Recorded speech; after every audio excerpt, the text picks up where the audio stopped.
AP CM Chandrababu Naidu ఆర్థిక శాఖపై శ్వేతపత్రం విడుదల చేశారు. ఇప్పుడు ఆ లైవ్ చూద్దాం. డిక్లైన్ ఆఫ్ స్టేట్ ఎకానమీ, దీనివల్ల ఎరోజన్ ఆఫ్ ఇన్స్టిట్యూషన్స్, ఎక్కడ చూసినా miss governance, decline of మొరేల్, officers కానీ పాలిటీషియన్స్ కానీ పబ్లిక్ కానీ భయపడిపోయి మొరేల్ లేకుండా ఏ పని చేయాలన్నా మేము చేయలేము అనే పరిస్థితికి వచ్చేసారు. Vandalism, deterioration of law and order, road మీదకు రావాలంటే భయం, వస్తే తిరిగిపోయే పరిస్థితి లేదు. ఎన్ని జరగాలో అన్ని జరిగాయి. పేపర్ల మీద, మీడియా మీద, అందరి మీద దాడులు. బ్రాండ్ ఆంధ్రప్రదేశ్ డ్యామేజ్ అయింది.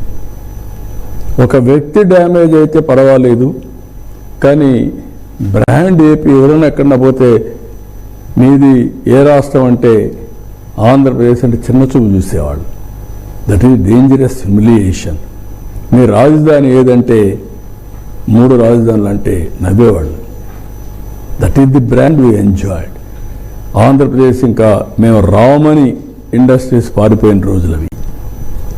ఇక్కడికి వచ్చినప్పుడు historical mandate to NDA, revival, rebuilding start చేశాం. ఈరోజు నేను ఎన్నోసార్లు చెప్పాను, నేను, జనసేన, పవన్ కళ్యాణ్ గారు, నరేంద్ర మోడీ గారు ఆ రోజు ఏదైతే మేము ఎలక్షన్ ముందు చెప్పామో దాని ప్రకారం ఈ 2 సంవత్సరాల్లో అనునిత్యం పనిచేసి ఏం చేయాలో చేశాం. కొంతవరకు సెట్ చేయగలిగాం. Reviving brand Andhra. Once brand Andhra revive అయితే మిగిలినటని కూడా ఆటోమేటిక్గా ఫ్లో వస్తుంది. Number 2, fulfilling welfare commitments. ఆ రోజు చెప్పాం, ఆదాయం లేదని తెలుసు, నాకు డెప్త్కి లేదు. ఎంత లోపలికి పోతే అంత అఘాతం ఉంది. చాలా సమస్యలు ఉన్నాయి. ఊపిరి పీల్చుకోవాలనేటువంటి ఆర్థిక వ్యవస్థ అయినా కూడా ఫుల్ఫిల్ చేయాలి. ఫుల్ఫిల్ చేస్తున్నాం. ఒక మాటలో చెప్పాలంటే ఎవ్వరూ ఊహించని విధంగా మేము చెప్పినట్టన్నీ చేసుకుంటూ డేట్స్ పెట్టి ఆ డేట్ ప్రకారం అమలు చేస్తూ వస్తున్నాం.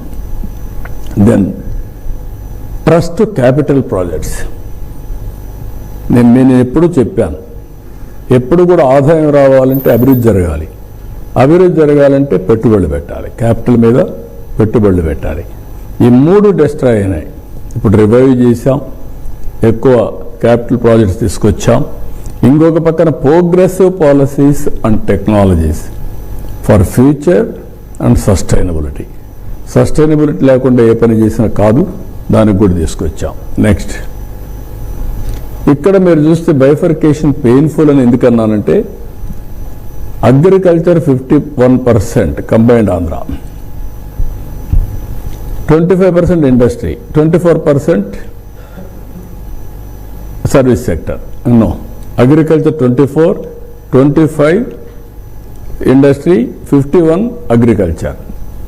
ఇది రివర్స్ అయ్యింది 2014-15 వచ్చే కనుక ఆఫ్టర్ బైఫర్కేషన్ అగ్రికల్చర్ ఆంధ్రప్రదేశ్ 31 అయింది. ఇప్పుడు 33.5, 34 వరకు వచ్చేసింది. ఇప్పుడు ఇంకొక పక్కన 25 అట్లే ఉంది. ఇక్కడ 51 నుంచి 7% తగ్గింది, 44 అయింది. దీనివల్ల ఆదాయం కూడా సర్వీస్ సెక్టర్లో ఎప్పుడు అరౌండ్ 9 to 9.5% వస్తూ ఉంది.